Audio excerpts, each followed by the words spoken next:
You know, you know, so we're calling.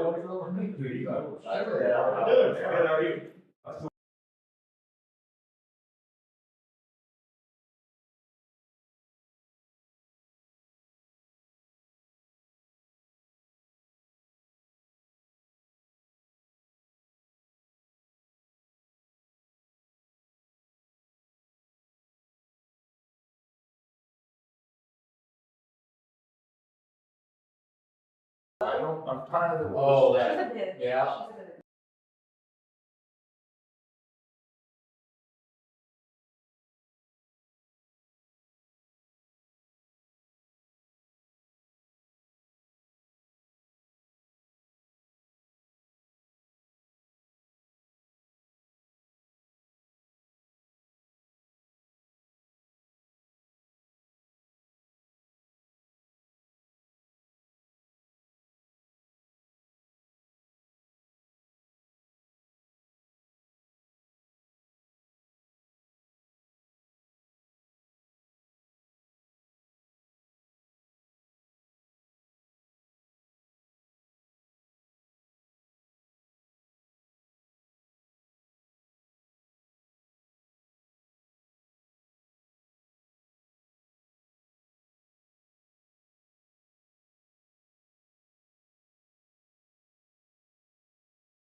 Maybe saving a time tomorrow.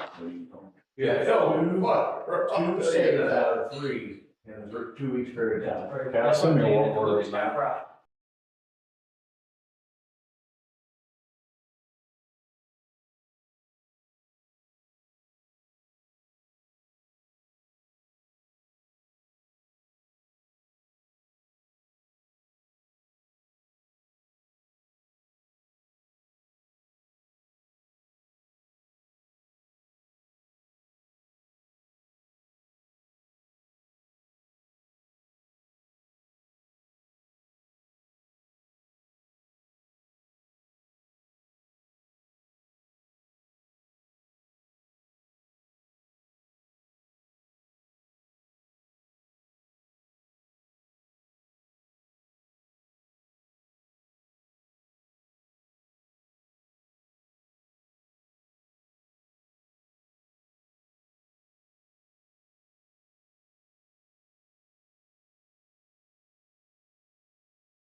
In here, you do.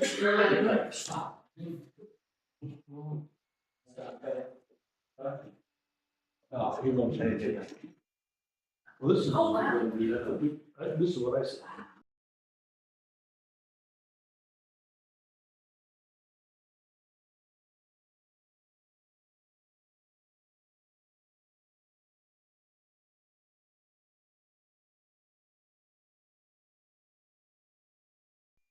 Go ahead and call the meeting to order. Let's go ahead and stand and say the pledge. Chair, for- I pledge allegiance to the flag of the United States of America and to the republic for which it stands, one nation, under God, indivisible, with liberty and justice for all.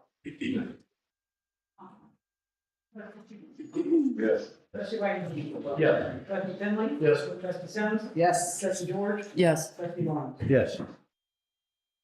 I need to approve or amend the agenda to remove number 8, Jonathan Phillips, number 11.2, hazmat company agreement, and 11.3, unit checkout system.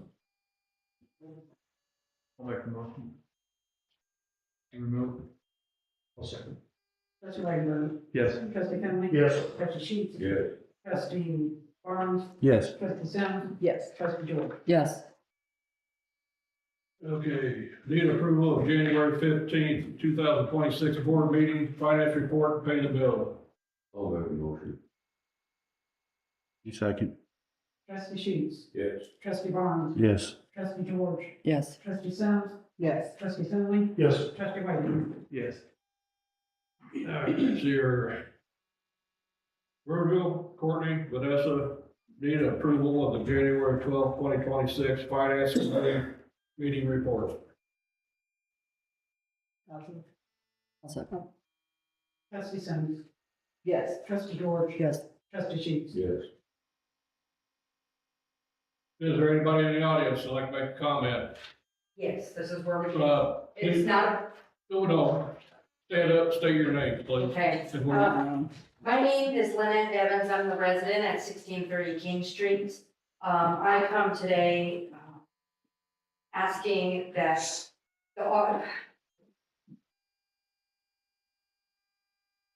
the idea of creating an autism and mental health reset center, it would be built with a common foundation between individual, which would be love thy neighbor as himself, and the village of God underneath the premises of in God we trust.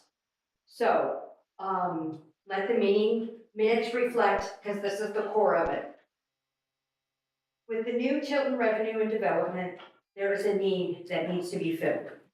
We need a reset center for autistic and mental health reasons. Vermilion County is not autistically or mental health sensitive to some of the things that they have. They don't have anything. Funding for the individual is already established, and I will get on that.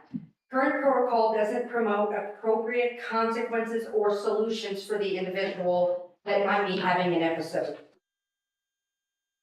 If there is a plan for a joint headquarters for the first responders, I'm not even sure, but I know when one of the officers would come and talk to my son, that was something that they would talk about.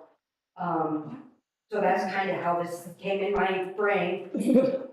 So I'll go back. If the plan for a joint first responders headquarters in Tilton, it would be logical to have the center close or connected to it. I, Lynette Evans, proposed an autistic or mental health reset center in Tilton. Our individuals need a place to go, not just a place to be sent. And that's the end of the minutes reflections. So I will elaborate a little bit more. Okay, when I talked about built with the common foundation, those two premises that I mentioned, the individual, love thy neighbor as thyself. No judgment for each other. And this goes for you people out there in internet land too. I am just the individual now. If this is something that could make a difference in your guys' life, you gotta speak up and let them know, okay? And then the village. I am so glad that you guys do that. I've missed the pledge. So I know that in God we trust is still that motto and that foundation with the governing board.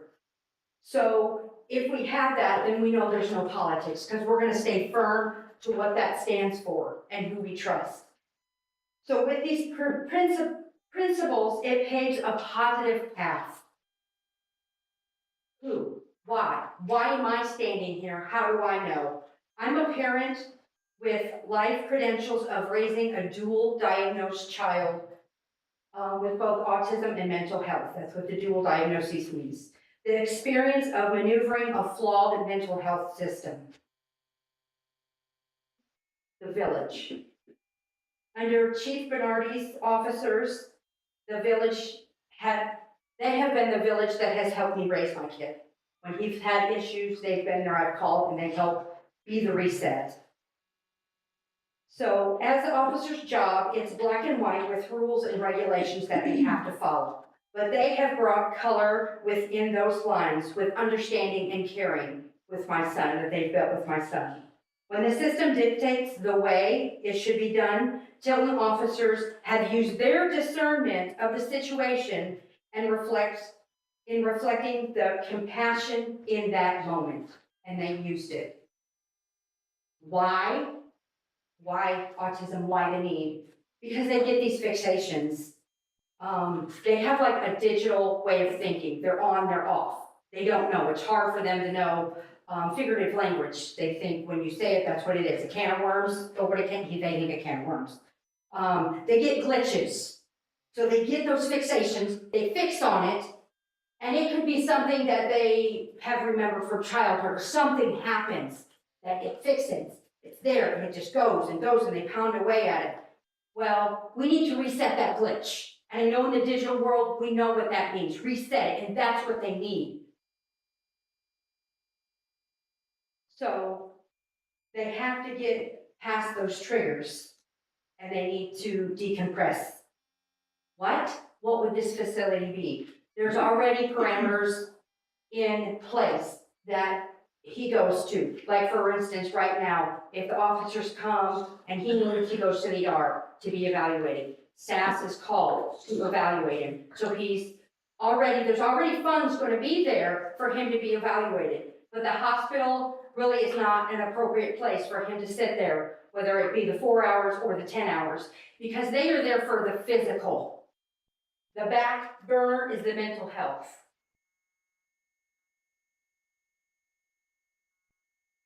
What this facility would need, it would just be like the open rooms at a hospital, a bed, that's it. They need an empty room, little to no stimuli, away from those triggers, soft light, a calm tone, a place to just be and decompress.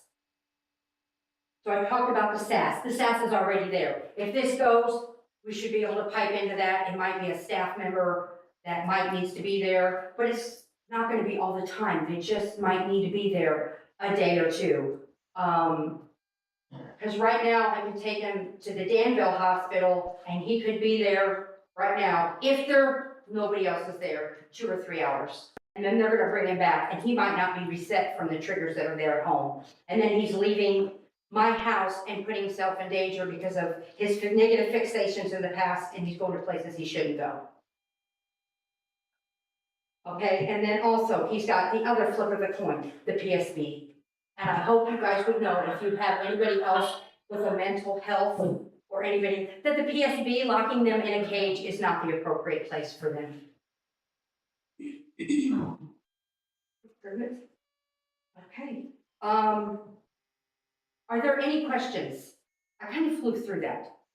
Isn't there other resources in the area besides the hospital? I mean, No, and thank you very much for that, Mayor. No, Vermilion County, we are dry for mental health resources. I know, I've been through it. I've been through the Danville ER. We've been through this. In fact, I now take him to Champaign because we don't have any resources. That money is going to Champaign now. That the SAS, when we sit there, he sat in Carl. His SAS would not place him. He sat in Carl for 3 days to do, I call it a reset. He sat there for 3 days so that they could look for a facility, a hospital to send him to. That's exactly what I am proposing for Tilton. That's set to be there. It would be there, it would be paid for. And even the resources through Champaign, all we have is to somebody that comes once a week, and she gives us like therapeutic incentives for him. There's really not any services, especially in the The moment. reason I asked was one time Chris had the old McMillan School out on 150 for disability, mentally handicapped. And Chris can't help it, no matter, no means. No, because that's probably where the divide comes is there's mental health and then there's development. And when it goes, they will help them over here, but if they have a dual diagnosis, they won't. Or their IQ, if their IQ is too low, they won't help. There's parameters that they have to go on, and it splits. And once you're kicked out of one, oh, sorry, autism, nope, we don't take anybody autism. And then you go over here, and if they have, their disability has symptoms that kind of slash away. Oh, nope, we can't help you with that. I can tell you from my experiences, there is a need out there for that moment. Because they don't have anything right at the time where my son's trying to get to run out or he's going to get to be aggressive. There's nothing in the moment. Right now, I either call dispatch. If dispatch can't help him, which they have actually just bridged the gap so that I'm not always calling the PD. Well, no, I'm not gonna sugarcoat it, but the thing of it is, you're getting into a medical issue where we can reach out and try to find resources to come here and do what you're asking to do. But I don't know if the state would look highly on the village of Tilton opening up technically a medical facility without professionals operating it. Okay. And sir, you might be, what about like the mental health? If you go the mental health avenue, there's nothing there. That's where I'm saying, kind of make this separate from a medical. They can go to the ER. And this is what I'm thinking, a mental health. Okay, this kid has nowhere else to go. He's a danger to himself or others right now. But I guess what I'm saying is that we was to do exactly what you're talking about. I would say, put myself out there to oversee it. I have no idea about any of the conditions that you're speaking of with your son, so I would actually make this situation worse. So what I would do is, what I'll suggest be done, I'll try reaching out to some of the people that we know and see if there's a possibility for that or something's coming to the area, somewhere like that. But for Tilton to take on that, you're looking at, it technically, it is the medical field because you're gonna have to have a license. You can't just leave an individual with somebody. That's not gonna fly. So we'll reach out and see what we can, if we can come up with something or see if there's resources around here that you have to get that we didn't know about. That would be absolutely wonderful. So I think that even your consideration of talking and going back and forth, just to kind of put it out there and see if it can help anybody else. So in closing, I would I like. had an uncle that was schizophrenic, that's why I can say this. Yes, that's one of his diagnoses as well. And as well as anybody here, especially police officers and ambulance attendants, you cannot handle a schizophrenic with a normal individual. It will increase the worst case scenario. So we'll reach out and see if we can't find some kind of resource that you're looking for. Wonderful. Okay, and I just want to close with this to Chief. I want to share my appreciation to your police department for creating a familiar and supportive relationship to help my son when he's in distress emotionally and physically. Thank you very much. For you guys, to me, I think you guys are above the rest because you guys have done that. And I know I've said it to you personally, but now I say publicly. Thank you very much, Chief. Appreciate it. Pass it on to the other guys. Okay. Oh, and one more thing. This is a substitute, not to do with this. Substitute child support. I know you guys are bringing down houses.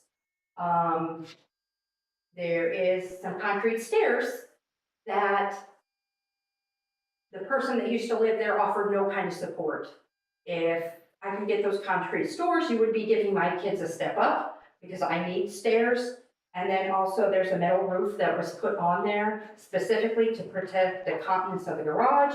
If that's something that can be saved, to go towards my kids as substitute child support, he didn't do nothing. I would appreciate it. Okay, I don't know how that goes, but I'm just putting it out there, okay? We'll have to look into that. All right, thank you.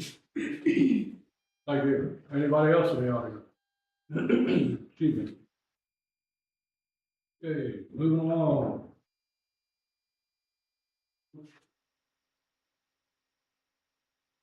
Moran Economic Development, and Economic Development. Will be. Are you ready, Brian? You can't see that? This is Ian Stevenson, and we've also got Hold Emily on, Colburn on the line. hold on just a moment. What this is about is we've asked Moran to help us with our, like, marketing. So they're developing a package for us to put on, to be able to use to help bring businesses here. So, because Moran does a lot for us, so just so everybody understands what it's actually for. Okay, thank you. Oh, sure. Well, thanks for the introduction. Sorry, can I go ahead? Is that right? Yes. Yeah, it's Okay. Okay, sorry. So as the mayor said, we're with Brand Economic Development. We're a consulting firm specializing in economic development, and we have lots of experience in finance, government, marketing, planning, real estate development. We've worked with the village for many years, primarily creating and managing incentive districts like TIF. You have a lot of exciting things going on, and one of those is the new village website, which really is an important opportunity to market Tilton in a new way. And so even though this website is being overhauled, the village is responsible for providing all of the content that goes on that website, including the economic development page. And that's why we were asked to kind of step in and provide some assistance to create this content so that the website can be a really effective economic development tool for the village. So we provided a proposal. I'm going to walk through it pretty quickly and show you a few simplified mock-ups of what the product would look like and answer any questions you might have. So the project would start with some major data collection. We're going to be looking at all various kinds of sources and looking for information that really helps tell the story of Tilton, things that may not be obvious from the surface from people not familiar with the area. Explain help us show why this is a place you want to live, why this is a place you want to do business, and we'll create a summary report. Then we plan on coming out in person and reviewing this data with our advisory group, visiting development sites, brainstorming ideas, and coming up with a game plan, get on the same page about how we want to market the community. Then we'll take a step back and start creating content, which include maps, marketing messages, and data. And then once we've refined that with you all and we're all satisfied, we'll work with your website consultant to get this stuff up on the web. We've already talked with them a little bit and shared some mock-ups to test and make sure they're going to work in the new framework that's provided. So I hope that will be a very smooth process. Emily, would you mind pulling up a sample that we put together for the website? Yeah, it looks like maybe I have to have permission to share my screen. Is that possible? Yeah. Right before leave, sure. Where's that? Sorry. To the right. 4 or 5 more. Oh, there you go. Oh, that's the share. That's for us to share. Sorry about that. It's okay, if it's easier, I can maybe drop some links in the chat and then you can just open them. Yeah, that's fine. Okay, let me do that. Honestly, nobody's wanted to share their screen with us, so I don't know how to turn that off. How to deal with that one Well, yet? the first drop-down menu, No problem. What was that? the first drop-down menu Different had share screen. The first one is there, and then this second one as well, and I'll let Ann talk through them, and the first one is the screen app. And the second one is where you can type an address. That's the first one then? Click on her box. Yeah, I guess just let us know when you have it up and open on your side. Alright, I got it open over here. Well, you can feel free to scroll down at your leisure there. It's just, like you said, a simple mock-up, but we anticipate the website would be highlighting some of the key data that, puts the best foot forward for Tilton. That could be with graphics, infographics, charts. And then we could move on to some of the major marketing messages, and we would develop those, in coordination with you all, whether that's safety or growth or small town feel or all of the above. I mean, we'll work with you to decide what those messages are and create all the text. And then we have a couple different ways to present maps. I know one of the primary areas of interest was highlighting sites for development. And so we thought there could be a couple different ways to do that. We've shown in there. I think we would eventually make those a little bit more elaborate, but just to give you an idea of what it might look like. And you can also see there's a navigation system across the top that helps people skip to different parts that they're particularly interested in. And as I said, we tested these with your website development team, and they said it worked well within the new framework. And then the second link is a sample of a map we recommend creating for your incentive districts. So rather than just having a static PDF map that people can download or print out, it would be an online interactive map where people could type in any particular address and see if the property is in an incentive district, when it expires. We could add the enterprise zone to this as well. But we just think it might be an easier way for people who aren't as familiar with the village to know very quickly what their opportunities might be, and to know that you're open and willing to help them. So those are the two primary different types of things we wanted to show you tonight. So I was just going to pause and see if anybody had any questions or concerns.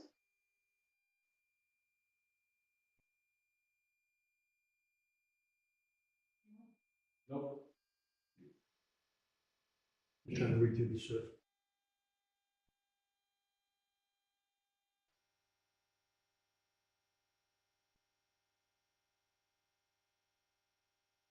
Okay, well, if something comes up, please let us know. We're ready to start whenever you are, and happy to answer any questions that might come up later. Thank you. Thank you. Thank you. And would you like us to hang on the line for a little bit, or? No, that's okay. This one up then. Okay, Alright. thank you all very much. Yep.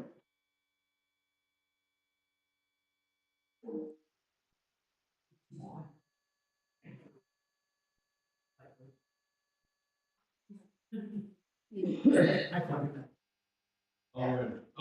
say Fat fingers.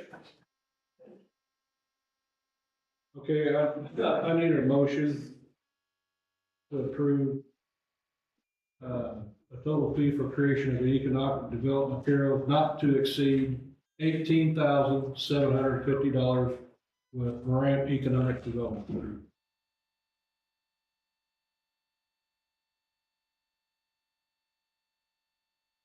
Okay. Trustee Steve? Yes. Trustee Warner? Yes. Trustee Finley? Yes. Trustee George? Yes. Trustee Sims? Yes. Trustee Barnes? Yes. Report from the village engineer, Tom Overmar. On the, that Ryan Quick first issue, I want to go ahead and just table that. I requested a proposal from Harkey, but I haven't received one yet. And that would involve the replat of part of Eliana subdivision. You recall that from the last meeting? That's not dealt with tonight. The second item. Oh, hang on. Go ahead. Need a motion to table. Well, I guess my usual recommendation on the concept of discussion about tabling is not to do a motion to table, because it's like, if you're gonna try and get super formal with it, the next time it comes up, you have to remember, somebody's got to move to remove it from the table. to be able to motion to discuss it and approve it. And so typically, I think based on what Tom suggested, is that just you've not received the information yet, is just understand that it will come up at a future meeting agenda rather than just talking about tabling it. It'll just come when he receives the information. Or just, it might be on the agenda next month. Yeah. So we're just gonna let it ride by, and you just get informed. Yeah. Not officially tabled. Okay, but one thing, I think we need to set a TIF committee meeting Okay. for that and Yeah. for the other economic development. So we We need to have go Brian, over. so number 8, Brian Quick, his TIF application, they want to send it to TIF committee. Do we need a motion on We'll remove it from the Yeah, agenda. and again, this is off the top of my head, I have no idea kind of what the process generally is for a TIF application is. If that's normally the process, you go through a TIF committee first. And you could just indicate that. Similar to this item, is you indicate this item needs to go to TIF committee first. It's not necessarily that you need a formal motion to move it there, is that that's the process, is you can just indicate that when the TIF committee is set, that item is gonna be on their agenda. So we'll set that tomorrow, maybe. Well, I'll email the committee members with dates. Because we need to get it done as soon as we can. Laura, do you remember who's on to? it? Yeah. Virgil, Bob, and John. Yeah, TIF is Virgil John about.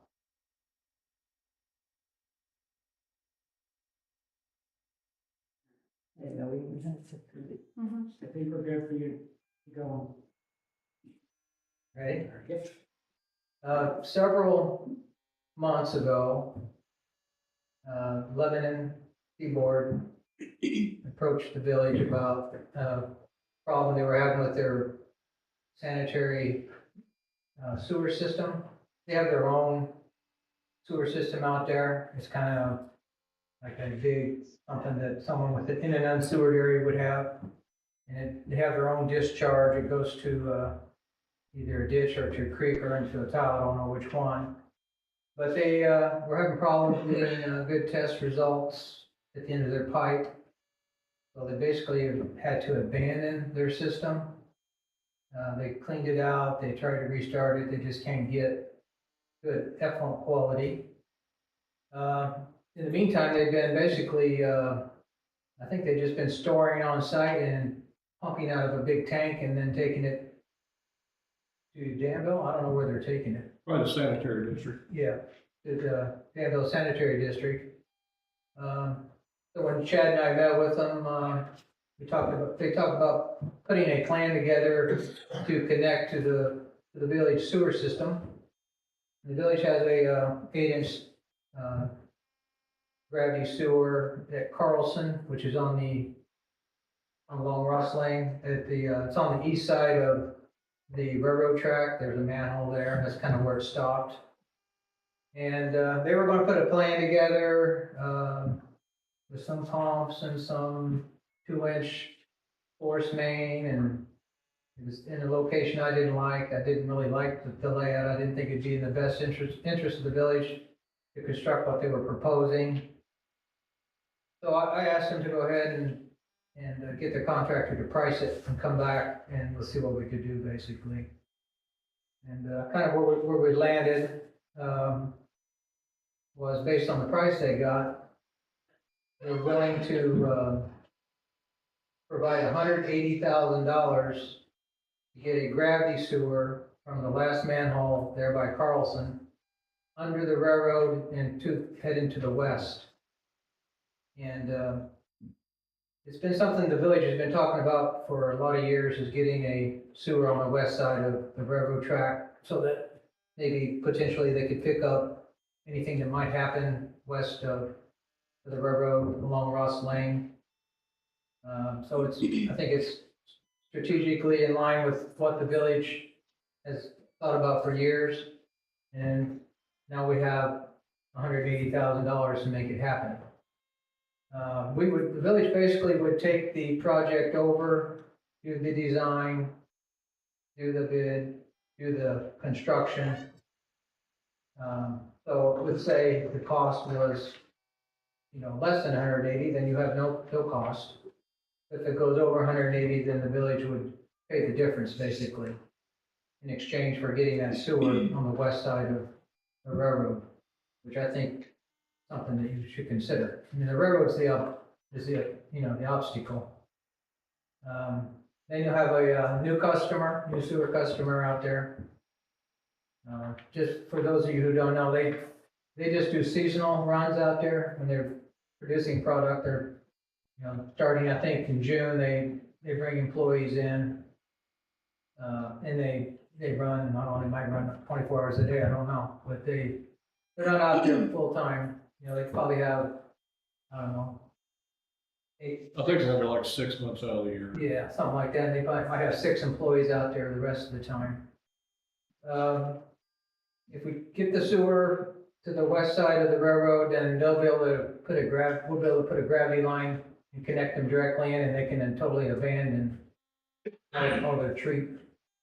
One thing we would require them to do is allow us to test the effluent to make sure none of the product or anything that's industrial would be discharged. This would just be for domestic waste only, no industrial waste. Toilets and faucets and, maybe, I don't know whether they got their drainage system. We'd find out a little bit more about how their internal plumbing works through the process. In case anybody didn't know, Lebanon they do not deal in liquid fertilizer or anything like that. It's all hard fertilizer. So when we first started meeting, the first thing out of his mouth was the only thing the sewer is used for is washing hands and going to the bathroom. That's why they couldn't understand what was wrong with their septic system. That's when they approached us about this, and we got to talking. This sewer is gonna be set at an elevation, a lot of people probably don't know this, but Vermillion Advantage has an option on that farm ground all the way out on Ross Lane by the railroad track. For any possible industrial that wants to come in. This sewer will be set up to be able to start targeting that area if something ever comes in. A couple of the steps, your attorney's here tonight, so we'll need some kind of just simple agreement put together that locks in this $180,000 to make sure it's understood that that's contribution toward project cost. I've requested a proposal from Farnsworth to provide the engineering, and you guys have a copy of that in your packet. And they provided 3 alternatives, and I can tell you now that the alternative that we need to approve tonight is 1. Lebanon paid for a topographic survey prepared by another firm, and they're gonna let us use it. So if we get the survey, we save, $4,000 or $3,000, $3,500. So I confirmed today that we should be able to get that. So for the, putting the plans together, the easements, dealing with the railroad, it costs us $27,000 basically.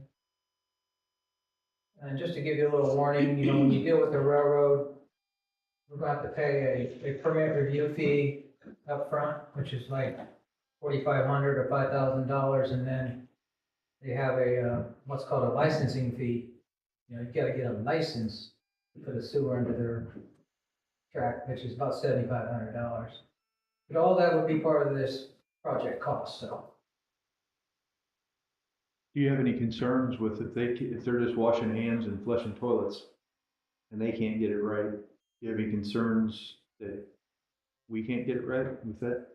Is there a possibility, I guess, of somewhere in their internal plumbing that they have something that they don't know? well, I mean, that's why we're going to test it.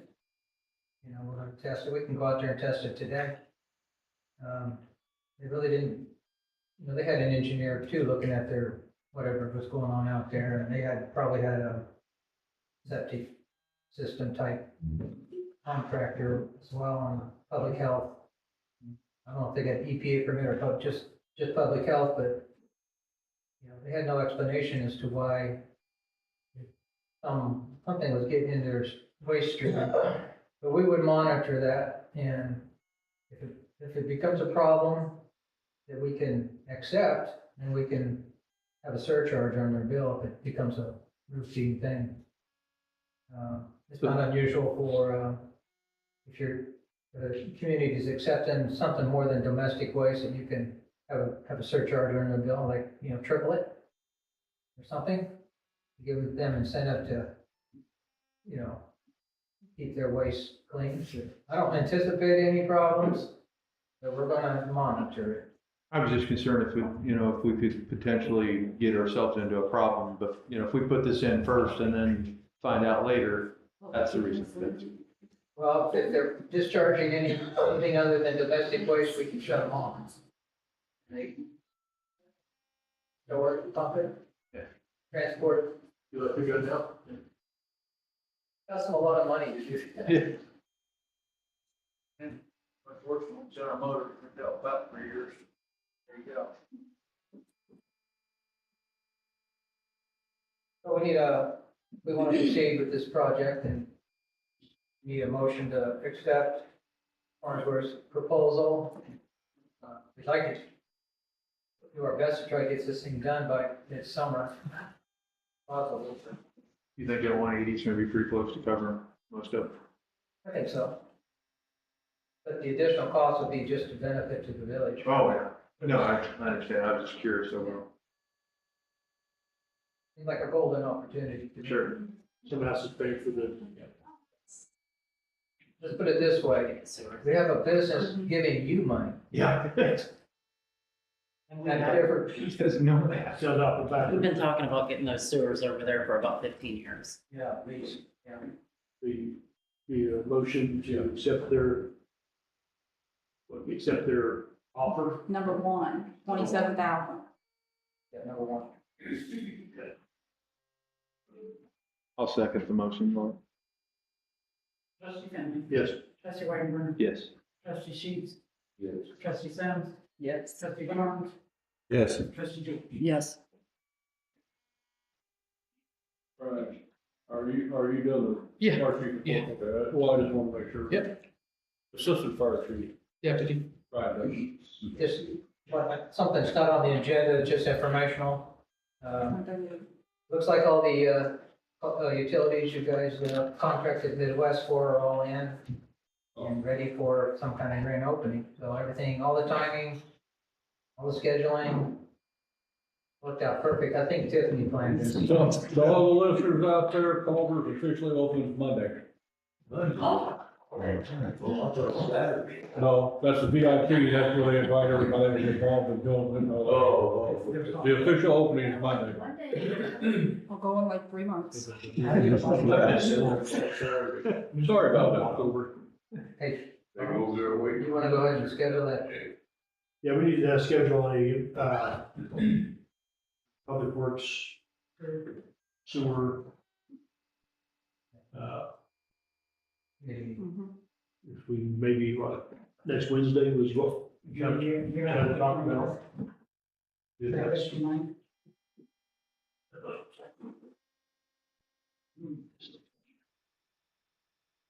John. Next Wednesday. That's fine. Committee meeting, the 25th of May. February. Yes.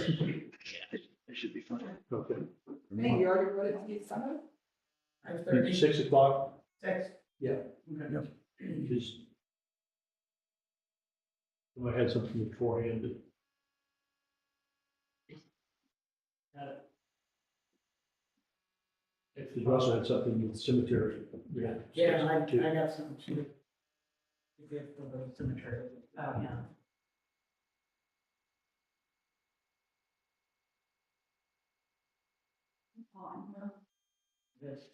I'm freezing. Tommy, anything? I think it's perfect. Tommy, anything? That's it. Okay. So, for the month of January, we had, 71 calls. We're still running the Queen of Hearts right now at Robbins. All the Mavis assets are here. We're working on inventorying everything we got. The new hose roller you guys approved is in service. We've been working with that. All the new hose that was purchased has been received, inventory, and in service the same day or day after it was received. The new bumper and hitch and winch are on SS1. We hosted an IFSI Cornerstone class about fireground communications a couple Saturdays ago. 11 of our members were in attendance, along with Captain, Westfield, Georgetown, Kickapoo, Bismarck, and Fairmount. There was a total of 32 people there. Those are those free classes that we can request through IFSI over at the U of I. We demoed a new software to help do like checkouts every day on trucks and things. We're still talking about that, trying to see, because we currently have ESO, see what the price comparison and things are with that.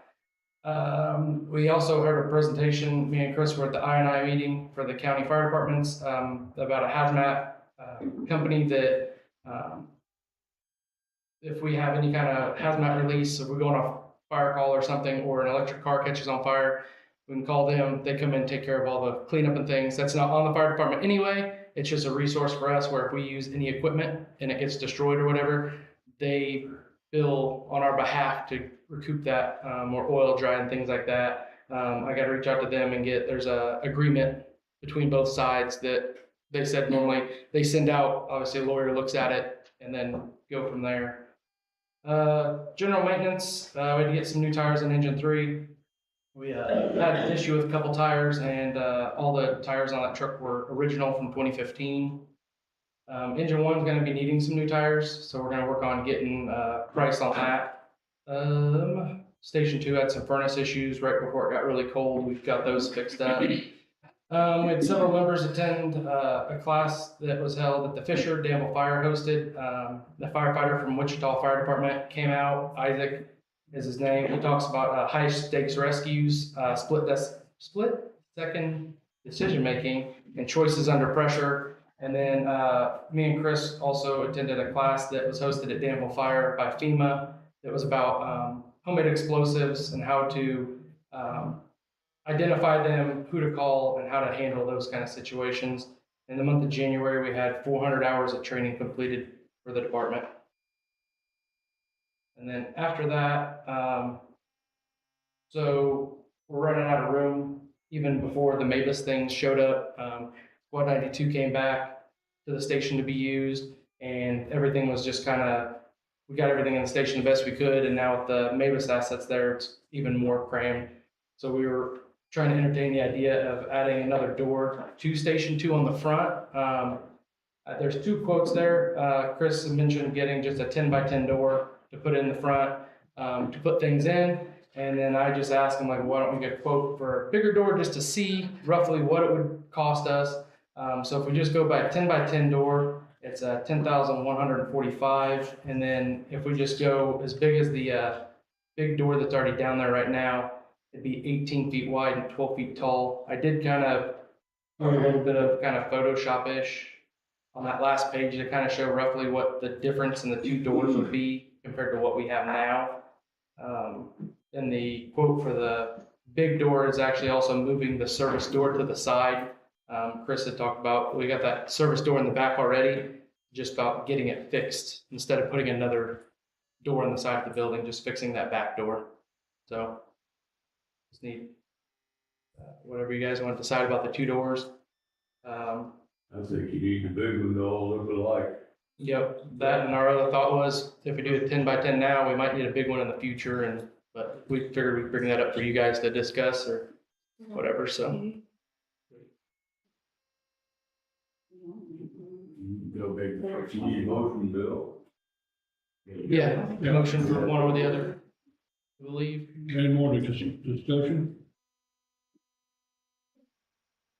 Need a motion for the 18 by 12 door for station number 2 at a cost of $16,676.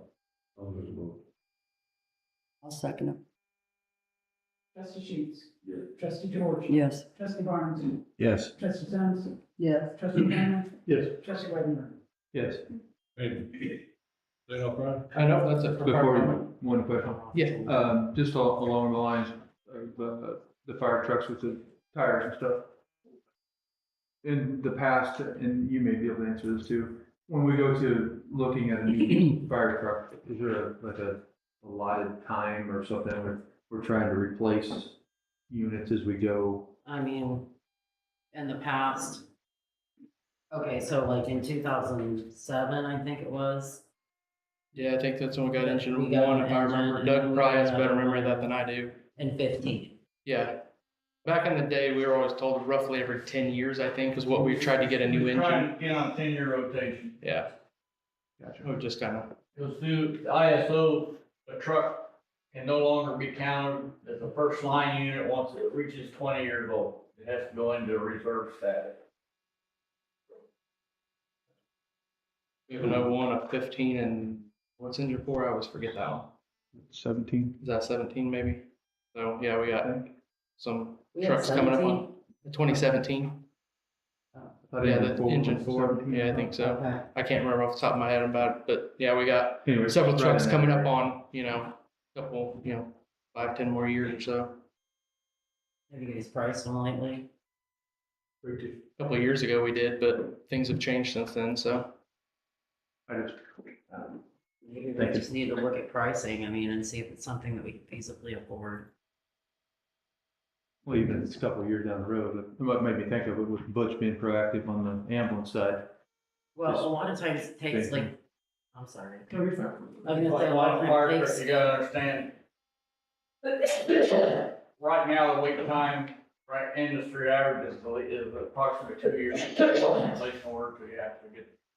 Yeah, because like, I figured with the ambulance, if we do that, then, well, because our bond will be paid off next year, so like the fire truck would be in line too. Try to put $16,000 a month into an account so that when it is here, we have money for it. And that's why I was just trying to be proactive, thinking what Yeah. we're gonna be spending, and the tires made me think of it. Have you guys done any training on like, you have one of your, electric cars, fires? We have not, we need to, a couple of years ago, we were gonna try and look into getting somebody in to do that, because I think Chevy actually offers one, I don't know if Toyota does, there was a couple car manufacturers that offered a training, we just had to schedule it and things, but I don't know if they still do that, but we have not had any EV kind of training. Just kind of what we've watched, because we, watch things on YouTube, just trying to learn, and that's about, I think, most we've got, but we probably need to get a training on it. You've got thermal heat guns, the camera guns. Yeah. Okay. Yeah.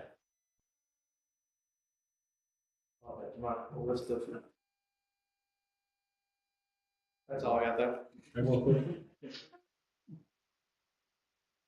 EMS coordinator, Butch Fields. The ambulance service was, had a total of 94 dispatches for the month of January, 55 in Tilton, 38 during the day, 17 at night. We were busy on other calls and dropped 2. We had mutual aid calls of 37, and we did 3 transfers and turned down 5 transfers, lack of personnel to do them. The Illinois Department of Public Health and East Central Illinois system were here in January, completed our annual state and system inspections on the ambulances, and all 3 units passed. All 3 units have been DOT inspected as well. Working on getting quotes for both stations and the EMS house to either repair and or replace the guttering, rain guttering. This had a very unusual cold winter, a lot of snow, and a couple times that we went over for a call, in front of the ambulance door was a icicle that was about 8 inches in diameter, about 4 foot below the top of the door. We had to use a sledgehammer to break it off before we could go out on a call. We discarded it when we were going on a call. I don't know if there's pictures that are still up here. I presented pictures at the department head meeting that the front of the station 1 is looking pretty bad because there's a leak in the rain guttering system. That's where the leak is, or the icicle came from, and it's discoloring the brick, and before long, it's gonna start turning the mortar out from the brick because it's already got the concrete dried in front of it, divots in it from the water hitting it all the time. Station 2 is the same way. I don't believe that either place, either station has had any repairs done to the main guttering since they were built. What are they, is them the seams that's leaking, do they put two pieces together? Well, it's in a seam, but the They're actual, a hole in it. well, no, it's a seam, but the actual leak is on the back side of it. I've seen these gutters before, and they basically, with the water and all that, they just pit out, and then they start blowing holes in it. And then the EMS house is the same way, it's starting to leak now as well. So by next month, I hope to have quotes to turn in, be put on the agenda. Working on the QA of the run records, currently it's caught up, I thought, until the last couple of days, and now I'm a little bit behind again, but not near, what we have been. I've been working with, two vendors, securing quotes for new ambulances. All you have that ambulance, quotes in your, the packages in your, system there. You have the complete specs. The specs of the ambulance are to what we spec out, so the ambulance would be built to what we want. One is AEV, we have a unit from AEV right now, that is a good unit. It's the oldest unit. And that price is $229,809 with a 14-month build time. Foster Coach, who built, the last unit that we had remounted, was a MedTech. MedTech sold out, they went out of business. They're now, building medics ambulances. Same specs as AEV that were set by us, 218,832. Their build time is 24 months out. Payment is not due until you take delivery of the ambulance. There's no down payment for that, either one of them. All it takes is just a signature on the contract that, we want them to build the ambulance, and then once we take delivery of it, then we, make the, payment to them. That's with the Foster, Foster Coach, who's that agreement? Foster, yeah. Foster Coach builds medics ambulance there in Sterling, Illinois. Yeah, I got that.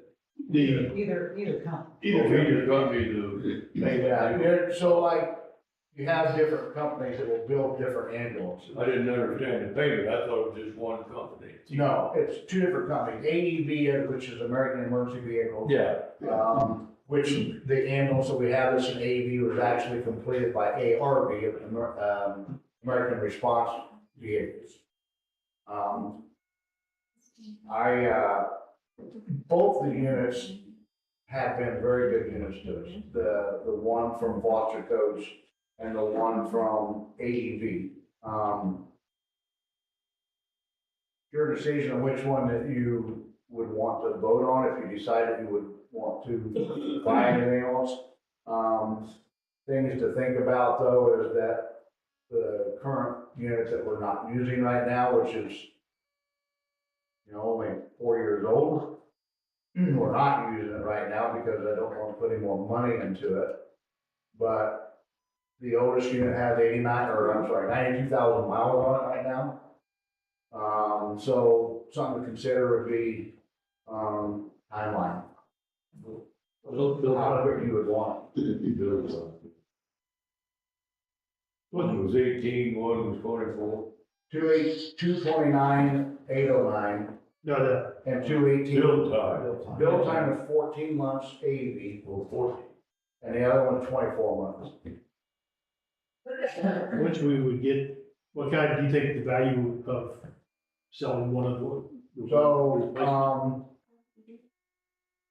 you're not gonna get much money out of an ambulance, selling it as an ambulance. Nobody around here, most places that are looking for ambulances are gonna buy like what we did with the last two, they're gonna look for a, remount, because everybody in the EMS world knows how hard ambulances are drove and how much abuse that they go through. Right. Almost all the ambulances I've ever known that have been sold, it's like a plumbing guy that buys it, or a fixer-upper guy buys it to put his, equipment in.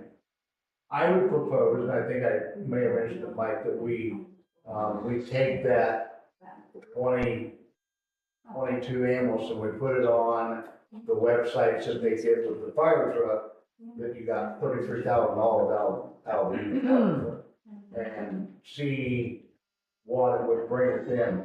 The last ambulance that we sold was the 99 International, and we got $3,500 out. Is that it? Yes. $3,500. The ambulance before that we sold, it was in better shape. I think it was less than $2,000 that we got for it. They won't do a trade-in because they already know. And this unit that we're wanting to replace, everybody that I've talked to said they wouldn't touch the ambulance with anything. The ambulance builders, because they know where it comes from. And it's not a trusted company. We could put it on iBid. So your suggestion, we go with the ARV one? I would suggest, that would be my suggestion. So since there's a 14-month lead time, me and Tiffany was just talking. 14 monthly We can time. put $20,000 back, and that can be saved for that. It'll be there by the time that's there. So yeah, I'm for that ready. Just write a check. Like I said, it just, at the time of delivery is when they want payment.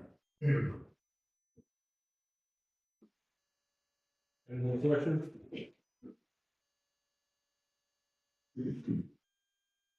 Well, going by the lead time, I'm gonna say, I need a motion. Gary, for A and B for $229,809. I'll make a motion. I second. Yeah. Well, there's two options, Bob, that's what it is. We forgot the graphics too. I'm sorry. The graphics. Yeah, that's, it's in the package as well. Oh, the graphics, so AED will do the graphics for $7,200. $200. But they told me that, you're looking at another 3 months after the build, because they're that far behind on graphics. Wow. So then that would put us out at 17 months. The last ambulance that we had wrapped, we've had all of ours wrapped except for the 2019 in Champaign. And I think the last one was just a little over $8,000. It was done in a week and a half. Once they got the unit. If the unit didn't have it wrapped over there. The design actually came from AEB and myself, working on a graphic design for the ambulances. Told them what I wanted, that's what they came up with. And at that time, we weren't in such a big hurry. Actually, had already been built. It was just sitting on the lot waiting to be sold because the original Went back down. agency that wanted to build back out. So Tiffany found it. But it was still about 2 months, I think, for them to wrap it, but it came already wrapped. Ever since then, we've been doing, deeds over in Champaign. But we can still purchase it and take it to Champaign. Yeah, you can still. So you gotta put it in Champaign. We need to change to add the graphics or just do that. No, we have, Okay. John second. Ready to do it? No, Oh, John second. He first. I know, I've been waiting. Trustee Finley. Yes. Trustee Barnes. Yes. Trustee George. Yes. Trustee Sims. Yes. Trustee Sheets. Yes. Trustee Wagner. Yes. Anything else? The last thing I have, is that, do a couple of them. Been working on, composing, the year-end calls for 2025 and the types of calls that we are dispatched to. We've interviewed 2 applicants today. We had a cardiac arrest saved last month that he's at home recuperating. We had one 2 weeks ago that is at home and recuperating as well. So, give the police department kudos on the second one because the police officer was first on the scene and defibrillated the patient before the ambulance got there. Started CPR, and I'm gonna be looking at getting CPR save pins so we can present those to the people that were on the call that saved lives. I was gonna ask if there's any kind of. Yeah, they have CPR save pins. It's a lapel pin that basically what everybody uses. So we can present those to the responders, whether it be from the fire, ambulance, or. And, completed all the medicine audits and all the units, routine maintenance on all the ambulances as well. And that's it. Tell the guys, thank you, they made a run with my wife again. I'll let them know. They're really appreciative. When I can't get her out to the truck, that's the only way she's got to go. They're professional and polite, so, thank you. Yep. Public Works, TJ. Not a whole lot, a couple snow events in January, one of them was a good one. The salt dome is back, stacked up full again. I've been painting some of the offices and resealing the floors over at the Public Works building. Got a application process out to looking to hire someone for the Public Works Department. Other than that, I don't really have a whole lot. Chad couldn't make it tonight, so in front of me, there's a sign, a readable thing that came with it.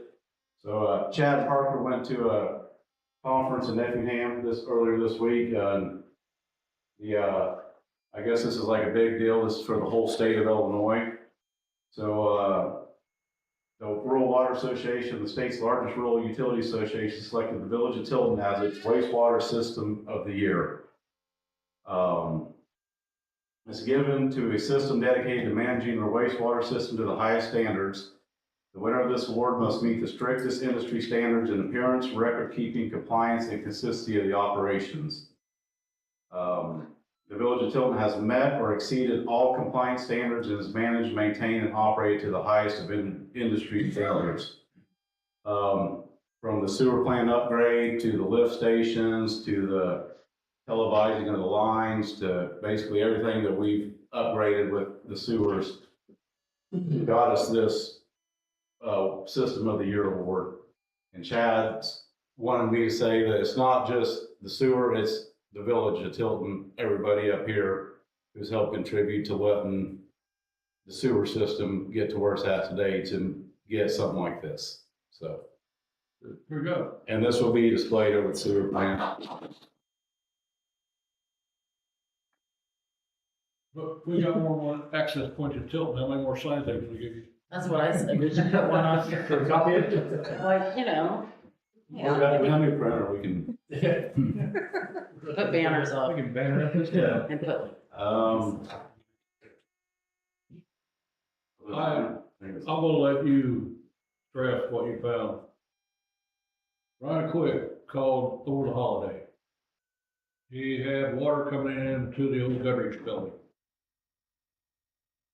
His maintenance worker noticed that the catch basin out in the very front of his building was full of water. There was water, that water was causing his basement to flood. That went from the holiday, which was Monday, correct? Monday. I got a hold of their call system, called them in the middle of the night, they said they would have to send somebody out. Tuesday, Ryan reported back nothing. Long story short, it went all the way up until last night. Ryan called me up last night, said, Bill, state got a hold of me and said, this is all political. It's finger pointing. The state's trying to say that the catch basins on Route 1 are ours. Now, we just went through a situation down by Casey's. They argued that point. Tom asked to find the agreement where those were turned over to us or whatever. Well, before anything could happen, we heard nothing from them and they repaired the catch basin down by Casey's. So anyway, long story short, I called TJ last night and said, set it up for today, because he has to have a signboard and everything else to go down and run this catch basin to find out if it was the problem that Ryan was experiencing.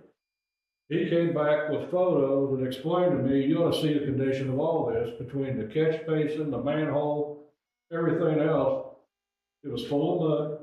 It looks like someone cleaned a concrete truck out the bottom of a manhole. They took out the flow line and actually filled the pipe up, about a quarter of the way up. So I told TJ to keep track of all time, material, and everything else, and I explained, Tom's gonna try to get hold of IDOT, but in the meantime, I'm gonna send IDOT a bill. Because anything on Route 1, they're trying to say because when they widened it, that became our responsibility. That is still State Route 1. So just to let everybody know up front, if you happen to see our guys out on Route 1, it's gonna be because of a condition like. Because of me. And we found out that the state is not gonna respond, but they are gonna start getting a bill. And Tom's gonna get with District 5 or the engineers down at IDOT and try to have us a meeting. And we're gonna get this resolved, because after what he explained to me, the storm sewer system out on Route 1 is horrendous. Well, definitely the one we seen today, and then the one up from it wasn't, I wouldn't say it's dirty, but it looked like someone just dumped a concrete truck in the bottom of it and said, okay, we're good.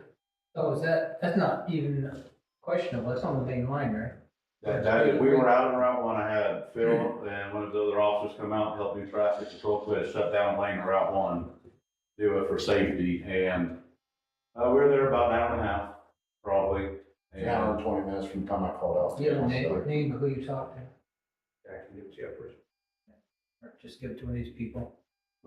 We did clean the manhole, got the main discharge line open, so any water for the future that comes down the curb, goes in the catch basin, which was clogged, will now be able to flow and get into the main line and actually do what it's supposed to be doing, and not basically potentially flooding Route 1. Well, this is. And I do wanna, I mean, I told you today, Yeah. I appreciate everything you did, because last time I had this situation happen, it was when the main last winter actually, and I had water coming up in the basement, and had the water test and everything, they said there was no chlorine in it. However, once the main was fixed, no problem went away. So, I do appreciate you guys doing it, because as a business owner and everything, I'm trying to avoid my basement from flooding and ruining equipment. And when you have the state telling you they're not responsible, and then Tilton's not wanting to touch it because of obvious reasons. Well, you actually had to go beyond, because you ended up having to knock a hole in your wall. I knocked a hole in to my wall. redirect the water to make sure that wasn't what was coming back in. Yeah, so I appreciate you guys taking care of it, getting it addressed. But we may have something else going on as well, so cameras coming up tomorrow, and something has changed since Monday. So that's just to let everybody know what's going on. Yeah, I mean, when the issue down by Casey's happened, that sewer was around the corner a little bit, not on the straightaway. And, when we talked to IDOT, they told us that they thought that the sewers that were off the main line but around the corners probably belonged to the village. And, I looked at the, original construction drawings, and, all that water that gets in that sewer drains directly back to the sewer on Route 1. It didn't drain into the village. And I asked them to, they gave me some agreements to look at, from the past where you guys signed to do things, like your, signal agreement and other things, and, but none of those agreements really applied. They said, here's the agreements. No, they didn't cover, who owned those sewers. That's why I asked them to, give us I said, we will maintain anything that belongs to us. So give us the document that says the village agreed to accept ownership after IDOT built some sewers. And, I think 2 weeks later, they were out there fixing the sewer. Still no agreement. But they never provided an agreement because one don't exist. It could flood. That road was built like that back, in the 70s. There's not an agreement out there that they're like, oh, well, this is typical of what we put in agreements. Okay, but show me the agreement, because we don't go based on typical. We go based on what's in the agreement, because that's what they would do to us, right? You know, Do you guys have? I probably made him mad, and that's why you got the political. That's just to give everybody a heads up in case you happen to see us out in Georgetown Road mid-block doing something, is because IDOT, until Tom we had this meeting, we can't have the same situation Mr. Quick went through for 3 days, trying to figure out where the water comes from, what to do with it. Do you get water out of your basement, right? No. That's something that's changed since Monday. I think I got the construction drawings for there too. You can take a look at. Hey, we was gonna ask. What was that? We was gonna ask about them plans of. We have the Route 1 plans for the storm sewers and stuff, but I tried looking today at his area and I can't decipher some of their stuff. It's just a mess. I mean, you probably agree, if we get a good rain, that was definitely flooding. I mean, Oh. It was. But not even a good rain. I mean, any type of water would have. Well, tonight's supposed to be the night we're supposed to get a good rain. Tom, do you think any of that would have been recorded? What's In the that? Recorder's office, do you think? No, I think they just Like a keep them, plat? they just keep them in there, no, they just keep them in their file. It's a called a joint agreement, basically, that they use on highway projects that, you know, are between agencies. That says you pay for this, we pay for this, or we pay for it all, then you maintain it, that kind of thing. I think they're being slow because they figured out it actually is theirs, and right now they can still try to buffalo and say, well, it's ours. Well, if they say it is, it must be true. But anyway, I just wanted to put that out there, so if anybody sees our guys out in the middle of Route 1, you know the reason why. I prefer not to be, if we don't have to. No. Dangerous. Do you have anything else to do? No. Police Chief Bill Bernardi. For the month of January, we ran 300 calls for service. Officers made 4 arrests, 10 PMTs for the month. They issued 75 traffic citations with 27 warnings. And we had 3 ordinance warnings and 2 violations issued in January. The only thing really new is we're going to try and move forward. We have about half a dozen applications. Start moving through that process to hopefully make a selection and maybe send somebody else to the academy on May 1st. You really have nothing, no lack of transfers. Looking at this point.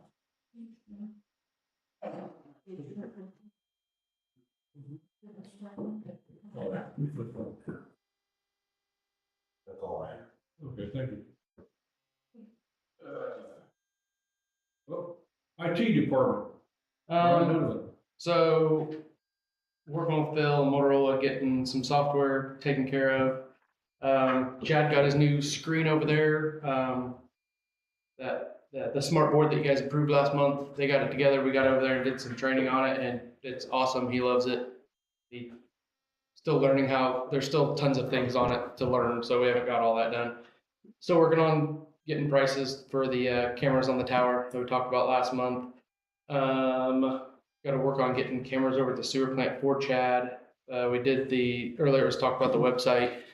Cass and I have been working on gathering information, getting it to them, reviewing currently what they're doing. And then with that also, when the new website rolls out, the software that we use now to send out messages about board meetings, about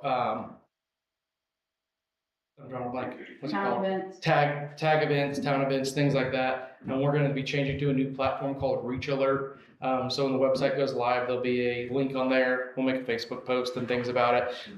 So instead of filling out the application like the previous one, you click on the link and you fill it out yourself. And if you want the phone call, you click phone call. If you want the text, you click text. So you can pick what you want to be a part of. The board members and police, fire, and EMS, I'm going to get everybody in there as well so that we can send messages. So if you get a text message about you're now enrolled in the Village of Tilton Reach Alert, we're just adding you to the system. So if you happen to get that, but for everybody else, they'll just have to sign up. Also, we got the new printer that was ordered. They came in, got it installed. We did some training that day, and then Canon themselves actually will come out and do some training with us in March about how to probably use it even further, more in depth, so. That's all I got. Questions? Village Court, Board of Hills. All right, has the bill FOIA request, 7 LexisNexis. Met with 4 people to arrange cemetery plot purchases. Prepared 1, attended 1 on-board meeting, posted agenda for 30 minutes. Have submitted the names and addresses to the county for the mailing of the economic interest statements, the yellow paper that you should all receive at home. If you want to fill it out and bring it to me, I will take them all and file them at the same time. If you don't get one, if I don't hear from you, I'll probably call you and make sure you got it. That's just their verification you live where you say you're living, as well as economic interest. Did receive the records disposal certificate from the state, but we're waiting to be able to get down and do some shredding. Ambulance and billing, configured the Sling app for posting the March schedule. Billed $69,813.01 in charges. Posted $83,337.36 in payments. And adjusted $55,843.95 in mandated adjustment. Reviewed 93 runs for billing, verification, insurance, addresses. Verified report complete on the UT side for adequately obeyed. Filled and scheduled 3 VA transfers. Turned down 5 due to lack of staff. Those are the ones that we get a heads up. Filled 4 calls for stat VA transfers and unable to fill due to lack of staff. Question? City Administrator Tiffany Jones McClellan. Hold on just a second. Thank you. Technology. So I've been working with Chard Snyder, who does our HRA for Blue Cross for the process. Cass has helped me with that. I talked to Moran Economic Development about setting up a new TIF district. I talked to them, me and the mayor talked to them about the economic development plan that you guys just approved. We set up with WCIA for some new commercials.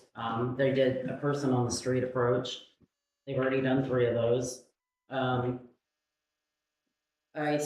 I researched a camper ordinance and I sent that to our attorney for an ordinance. He sent one back and I think that's going to be presented it's on the agenda just for you guys to look at, but it's going to be presented at the ordinance committee meeting.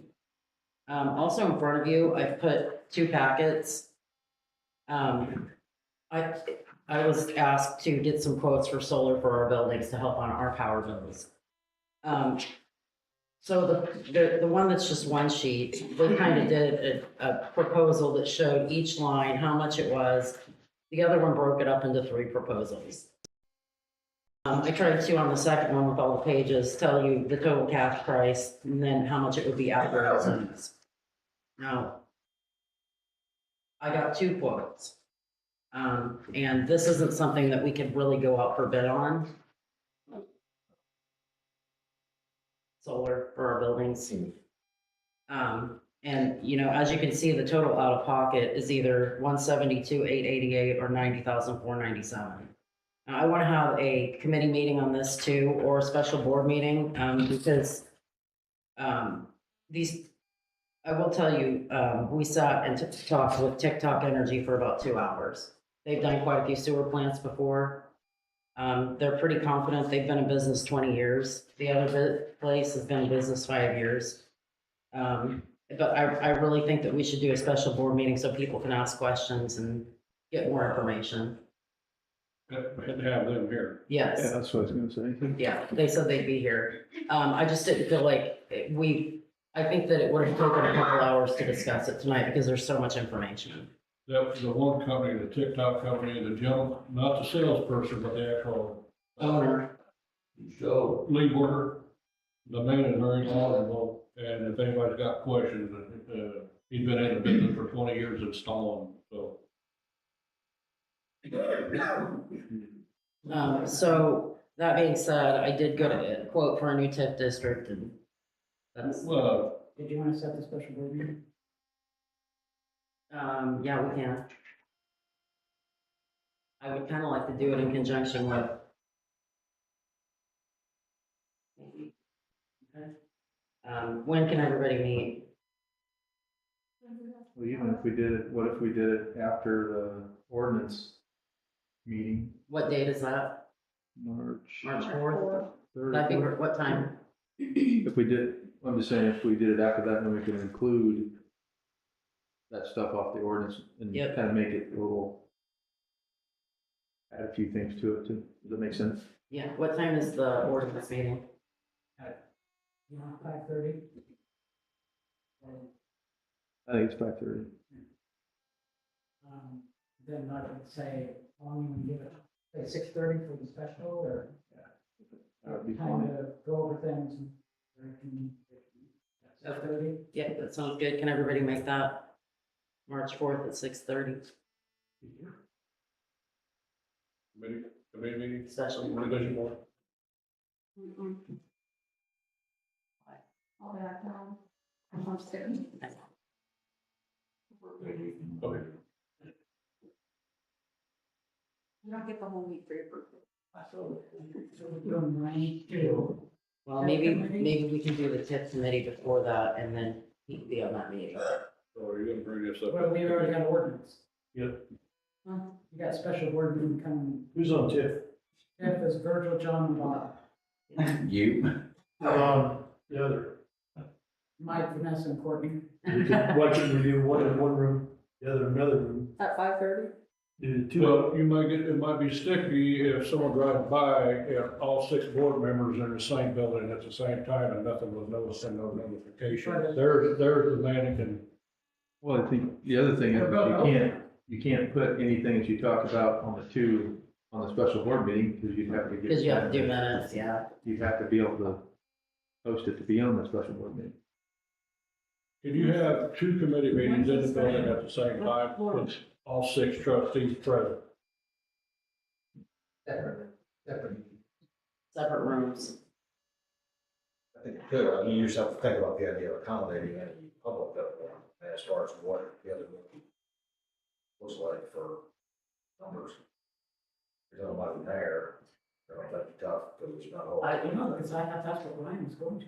Yeah, then it's, We've not oh, said that that. wasn't said. Okay, I think we should set the TIP committee before the 4th so that we can talk about that on the 4th. Okay. You just have to have it. Virgil, Bob, John. That's it. Me, you, and Josh. 5:30? No, 6. we're trying to set it. No, the TIP ones are the. Before March 4th, Official one's the 6th. Oh, my man. next week, pick a date next week. Hold on. That's a good, you gotta get another meeting, Virgil. Okay, the 27th won't work, but 27. Thank you. I said it. Next week, the 25th, we're having a sewer meeting. Too many meetings. Do you want to do the TIP committee meeting after the sewer meeting? Or what time's the sewer? Sewer is at 5:30, but then it's a special board meeting at 6. That's on March 4th. Sewer's at 6. On March 4th, after the ordinance. Oh, okay. Give us a 6. Yeah. Sewer committee meeting is on the 25th at 6 o'clock. Yep. So we can have the The TIP. TIP would have to be after the sewer, Yes. which is probably gonna be at least 7 o'clock. Do you think, yeah, let's just do I don't know what that. they're talking about on the sewer. How long are you thinking, Tom? Oh, we On got. the sewer committee? Mm, Wednesday. Hold on. Well, if you say 30 minutes, that's how long it'll take, so. Do you think that's enough time? We got Is that much talking? cemetery. She had a couple things in the cemetery. You coming at me? I don't even know nothing about Miss, Yes. Chad wanted to have. Dave, just say yes. Dave, 30 minutes is before. there an actual need to have to set the time right for a committee meeting? Can they bounce stuff around and then come up with something and then post it? Exactly. We have enough As time. long as they'll figure it out. right? Okay. Yeah. It's just the idea, the only requirement that is posting the agenda 40 hours at a time. The TIF committee meeting, 25th at 6:30. TIF meeting. 6:45. 6:45. There we go. That should be good. I'll be your. But the special board meeting is the 4th at 6:30, is Yes. that right? Yes. What time's the tip be? 6:45. Lori will, it's Lori, We'll email you. Lori will send you something. You probably just need to call him. Virgil, you coming? I know somebody had that. Well, they changed the time there 3 or 4 times. Not time, date. I'm thinking you put the same meeting. Who's on Thursday? Oh, we don't, or we don't. We're done. We're Move going to on. sleep bag, stay here till they meet. We're good. Okay. Surplus. No, tip. Oh, okay. Yeah, that's what I was getting, that's what I was trying to ask you. Is this what you're talking about, or? Yeah, the new TIF district. So I went through and I identified all the parcels within the village that could be added. Now, we don't add residential to it. But everything that was vacant and available, we have added. The new TIF district she's talking about is out on Capitol Road, right? So would it encompass basically the nursing home, school, dog pound? Yeah, there's a map here that, because I sent Moran the parcels that, Gosh, I was explaining them, they don't have a map. oh, I'm sorry, yeah. But it's out here on Catlin Road. There's about 10 parcels, mostly farmland, but, you know, our goal maybe is to get housing out that way to start building. And so we think this would be a good place, especially so that we have money for infrastructure and things like that. Dave, do you see any problems with future potential Getting better.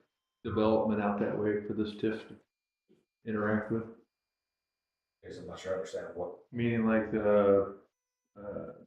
solar or something like that, would that matter with this? I don't think so. I mean, realistically, TIF is built around the ideas. You have to fit within the parameters of establishing a TIF district. And once it's there, it's available for certain things or not. It's not eligible for TIF money, but the idea of, you know, some particular project, and we don't need to go down the rabbit hole, I guess, at the moment on that of, you know, what those particular projects are, should impact the idea of establishing a TIF out there. Okay, that's my question. TIF's gonna be within the corporate. Well, I think, Yeah. I don't know if she, you didn't even, I don't even know if she, the fields out there are incorporated in her TIF. It's all this right here. Those are all the parcels that are in Tilton that. Okay, yeah, too. the field, Ribby's field out there is also part of the TIF area. Which is within this village one segment. Yeah. Gotcha.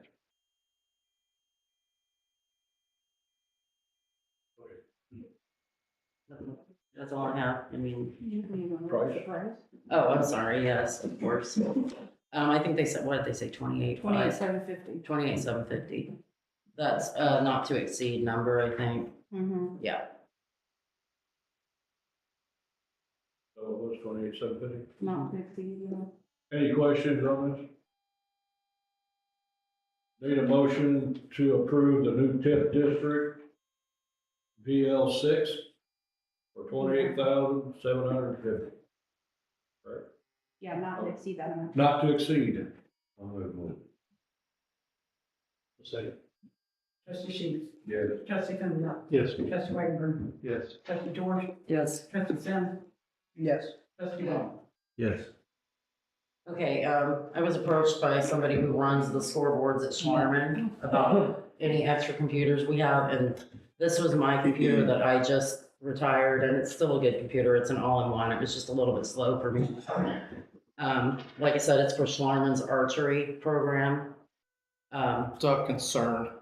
So since it is used in here and we're a government entity, we'd probably have to pull the hard drive and pull the memory and everything out of it. So they would just get a bare bones. They would have to provide their own things for that because I don't want anything to be left on there.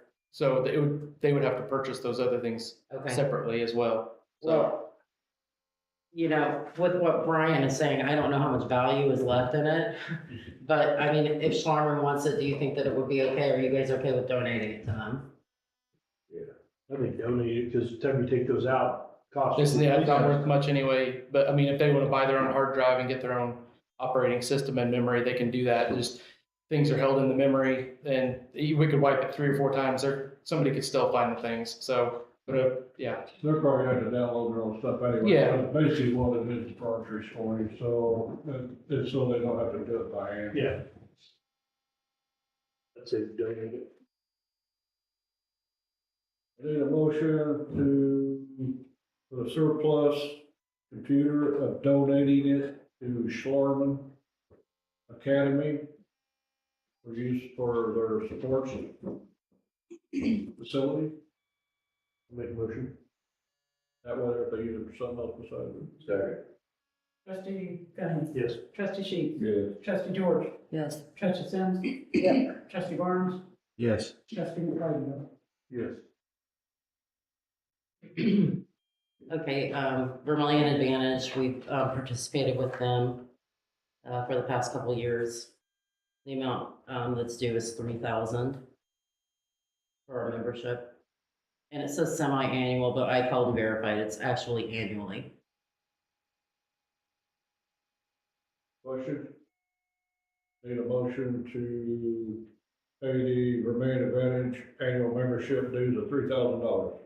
It says on here 7/1/25, is that? She said that they sent the invoice to the wrong, because they sent it to dphillips@tiltonisland.com.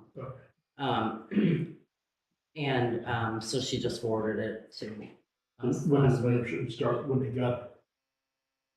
It's just for our annual membership. 26. Yeah. So what he's saying is When that it this is was 6/1/25, so is it for last year, or is it gonna come back up in 6/1/26? I'll have to ask.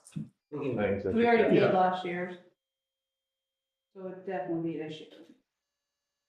That might be when they send out renewals. I can call to verify, and as long as it starts this year. Well, I thought, you Long as told her and 26. asked her about that, and then she said that's a one-year renewal. They made a mistake because they put annual, semi-annual. Yeah, but they're asking because the date on here says, I didn't even know. It says it expired 6/1/25. As long as it's for They this year. They probably took the other one and just sent it, last year. I'll call and make sure that it's for 26, as long as it's for 26. Since, That was an error. She called about that, that was an error. We're kind of a little bit disarray. So when it expired. Okay, so I'll make a motion to pay the $3,000 as long as it's for 2026. That's fair enough. Yeah. Second. Trustee Whiteman. Yes. Trustee Gunning. Yes. Trustee Sheets. Yes. Trustee Similar. Sims. Yes. Trustee George. Yes. Trustee Barnes. Yes. Okay, I wrote a letter to all the residents. And I think that maybe we should talk about this at the ordinance committee meeting on March 4th. At You need lunch, supper? 6. No. 5:30, sorry. I got it. March 4th, 5:30. Once you get these all down, just make a list Yeah. and send everybody. I'll send I got it. everybody a text where they're supposed to be on what day and what time. That's, okay, thank you. or I can send it in the reach alert. Well, because I want to add about the reach alert on that letter, and also, I want to make sure that the camper ordinance that you guys are going to talk about is what I've said in here is correct, because we haven't passed it yet. Legal. Tiffany, can you also throw in there about the new website? Yes. That way it's out there just in case. It should hopefully be done by then. Yeah. We're just kind of going back and forth right now about getting little things, nitpicky things fixed, so Yeah. hope it'll be live.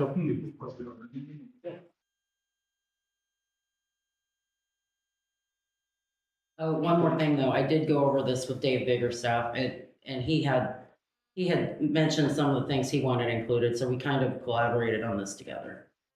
So do you want to hold off on it, getting board approval? Yeah, because I'm gonna take it to the ordinance committee meeting so that they can talk about it, make sure that some of those points are correct. You forget it, special board meeting for 6. Anything else? Anything else? No, I don't have. Okay, let's get past it. Treasurer, Cassie Ward. So for the month, What time do I need to be here? I'm not just kidding. 6:30. Oh, wait. I'm good. Let her figure it out first. I'm good. Thanks, Ryan. So for the month, I did the bank deposits, reconciled bank statements, took in payments either by mail, over phone, or in person, payroll and paid taxes, helped Lori with FOIAs, filed the monthly wage report camera, filed the monthly unemployment report, entered in all the invoices into QuickBooks to be paid. And a big thanks to Brian. Tuesday, the bank was down and we had to figure out how to send an encrypted email. I did not know how. Neither of us have ever done it, so we both figured it out together. Kind of like sharing a screen. I've never asked, so nobody's ever asked me to share a screen, so I didn't know how, I'm gonna have to figure that out, because I've never been asked to do that before. Now you know. Yeah, and now we know how to send an encrypted, file. That's all. Hey, Jeff, you wanna go with the ordinances? Okay, so the ordinance for seeding the private activity bonding, I brought up, our attorney's email from last year that explains, what it's for, and if we don't allocate this money to, because we're a home rule community, if we don't allocate this, our bond cap to, the EIEDA, the state can come in, isn't that right? It says it here somewhere, I'm reading it, I read it the other day, but, if it's not ceded to the EIEDA, then it goes to the state and they can use it anywhere in the state. And we never, ever use our own bond cap. It's for people who are borrowing money and they usually go through the EIEDA, is that correct? Yeah, in general, yes, to be honest, I don't think I've ever been at a community that actually used this themselves. They always see it, and the concept is to keep it regional as why this particular entity, the EIDA exists, is to kind of keep it at least hopefully within this region anyway, for our purpose, rather than somebody up to Chicago or Rockford, somewhere completely unrelated to Norman County or this area. Question? Made a motion on ordinance 2026-0219, ordinance authorizing the seating of private activity bonding authority. Like the motion? Yeah.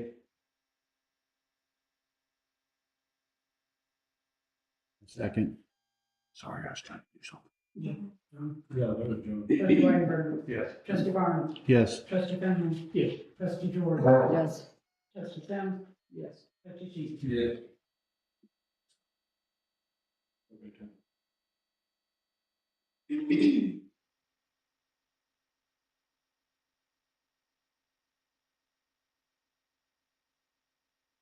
This was the early, retirement incentive.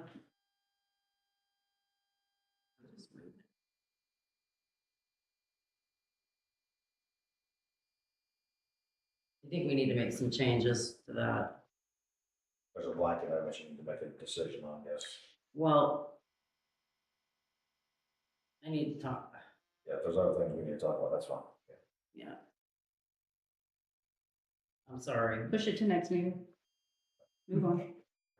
You bring it back. The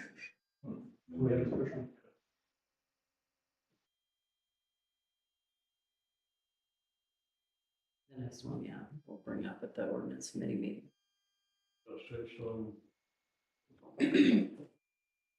Item 23 is going to be brought up at the ordinance meeting before. Yes, yes, that's for campers. I see. About your class. Oh, yes, I am taking a class at DAC. I got a grant for it. It's worth $3,800. And it's like how to define problems in your organization, how to try to identify them and create solutions. And I will get an LSSGB certification at the end, which is a Lean Six Sigma Green Belt. No, it's just what they call it. There's a yellow belt, then green belt, then black belt, then executive leader. So you're gonna kick ass when you're done. Wait a minute, to just let you know, she's the same way in class as she is here. She went up to the teacher today and went, "You're wrong. I got it right." I was right too.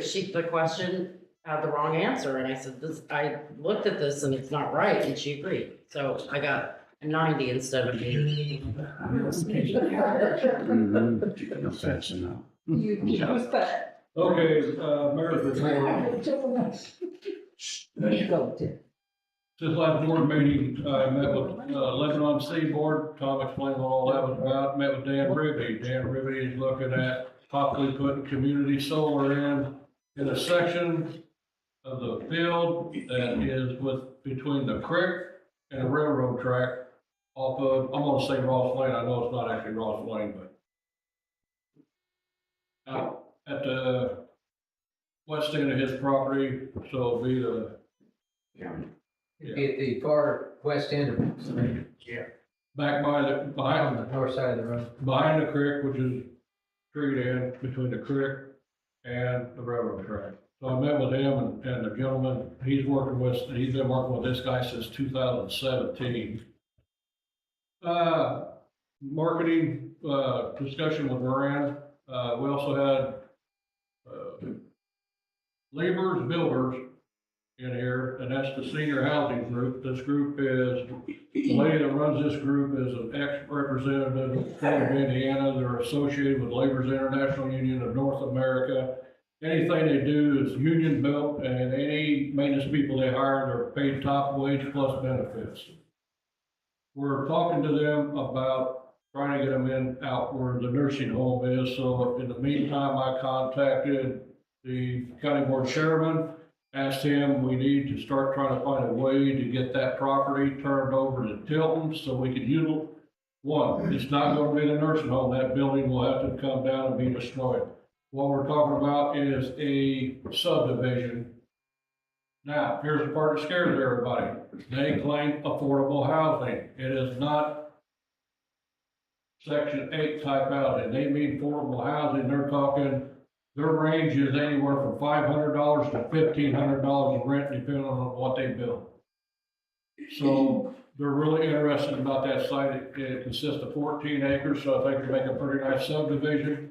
And honestly, that's the only direction we have to expand and grow residentially without trying to annex other people in. So it'd be a great chance for us to have new development there. Met with Dave Lesner on the ordinance draft for the solar. Man, I can't read all right. Yeah, the department head meeting. Met with Ryan Quick on, his project that he's wanting to move forward with. Lisa Comrie came in here today and spoke to me. She represents Catlin with all the solar things going on out there in the Catlin area. Solar ordinance, let everybody know what's going on. We're down to hopefully the last change in the draft. Once that draft gets finalized, I'm gonna have it sent out to all the board members. In the meantime, Dave is gonna offer a date when he could be here to have a special board meeting. So we're looking at possibly a couple of weeks, so everybody got a chance to read that ordinance. That way there, Dave will be here, and that ordinance, everybody, this will be the opportunity of doing it in public. This will be where the board gets totally involved in the draft to come to a final, ordinance for solar. To let you know, the solar ordinance bids, we're working on our zoning, our land use maps and all that. Everything will have to be coordinated between our zoning and the ordinance for everything to fit together like a puzzle. So once the ordinance is done, that doesn't mean we're completed yet until the zoning gets completed.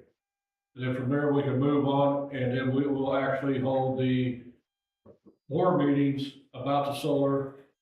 The way it will be conducted will be when we come in here on a special board meeting, so everybody understands, that will be a time for the board to ask questions of the attorney, of myself. If the consultant happens to be a consultant, the public will have the right to speak, but they will have the right to speak after the board has completed their question and answer session. I just want everybody to know that up front right now. Had 80%. Any outburst, anything like that I've seen in past meetings, it will not be allowed. I'll let you know that. You might get a warning, depending on how the outburst goes, but you will be asked to leave if it continues. Because this meeting will be for the board to understand everything within this ordinance draft. Any questions on any of that? Will that ordinance be posted on the website so the public has an opportunity to read it before that meeting? It's a draft, so actually that draft, there's nothing official about it, so what will ever be posted is once the board finalizes what they wanted, how they want it to read. Because if it gets out in public, what I'm afraid of is everybody's gonna take that as law, and it's not. You know what I'm saying? No, I get it. It's You're more- hard to have, it's hard for the public to ask questions if they don't have the opportunity to read it. They can get a copy the night of the meeting, just, a special board meeting, they can have a copy of it and go through it and follow along. But every section of that ordinance will be covered. So they can ask questions, they can take notes or what, but they'll have their opportunity. And is that gonna be at the March 4th meeting, or it hasn't been set yet? Don't, Glenn. Fair enough. Once the ordinance is done, Dave's gonna give me a date, he's gonna be available. It may be end of March, it might be first part of April. So, Will you be doing the text message to the residents about when that meeting's scheduled? well, yeah, it'll be a special board meeting, so yes, it'll be publicized, really will be publicized. Any other questions? Okay, that brings up number 1 Hodge Street property. The reason I wanted to bring this up, I have not been in direct contact with anybody, I have not spoke to anybody personally about this, but through conversations that I've listened to, I've heard that there's a possibility that there might be a majority of the board that does not wish to continue going after this property. So, that being said, everybody knows the property I'm talking about, everybody knows the situation, so that being said, what I need is to find out if to continue on or not, I need a motion for the mayor to continue negotiations in pursuit of buying number 1 Hodge Street.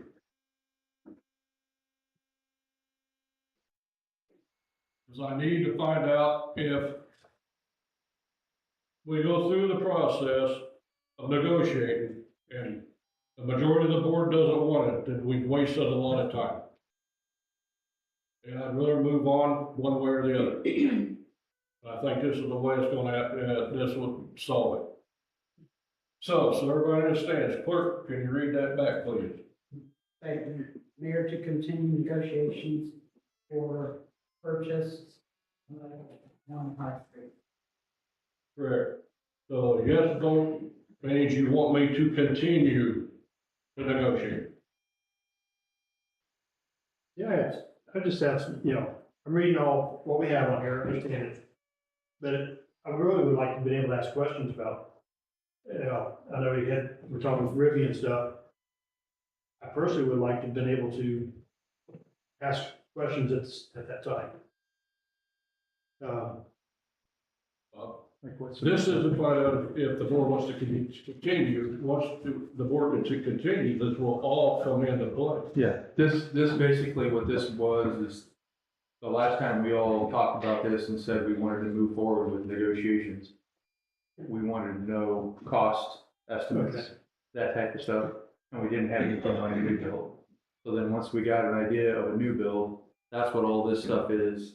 And like Bill said, all we're looking for is, do we want to continue with the negotiation on that property? But this gives you ideas of what, if you decide not to, for example, then what's your choice? Or if you decide you want to, there's a couple choices and options of what you can do. So this isn't a commitment as far as buying it. just- No, this is not a commitment. What this is a yes vote allows the mayor to continue negotiations and pursue the purchase. A no vote means the majority of the board just does not want to continue to go for the purchase. And I'm assuming by you saying the mayor, you don't want anybody else involved in. The mayor can assign anybody who wants to, but, I'm just asking, because we were, because you, I, and Tiffany were in there before, so that's. why I yeah, asked. well, but yes. But I can have other people, in with me. But I will be the head of the negotiating committee. No, I understand. Like I said, right now, we just need to find out what we negotiate or not. So I need a motion for the mayor to continue negotiating for the purchase of number one Highland Street. Well, I'll make a motion, yes, that you need to continue negotiating. I'll second it. Trustee Whitebird, Yes. trustee Sims, Yes. trustee George, No. trustee Barnes, No. trustee Finley.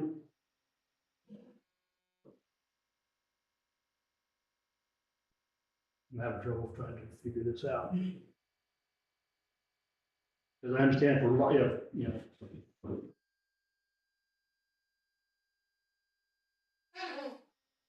Either you want me to negotiate or you want us to drop it. That's what this vote is.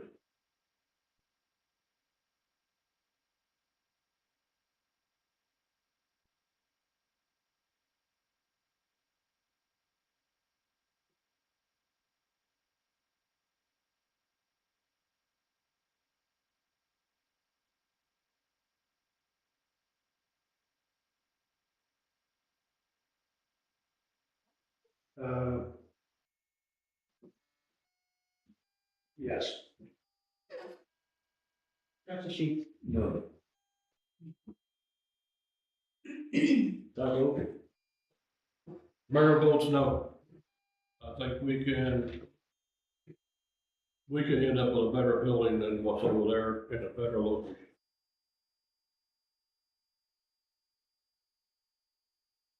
hopefully don't take another 4 years.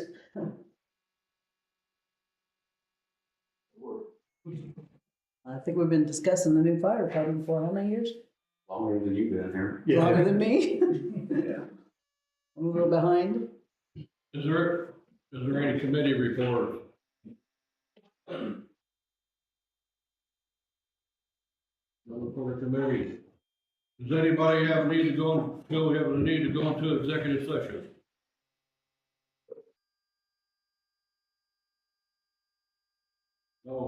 No response. I need a motion to adjourn. Motion to adjourn. Second.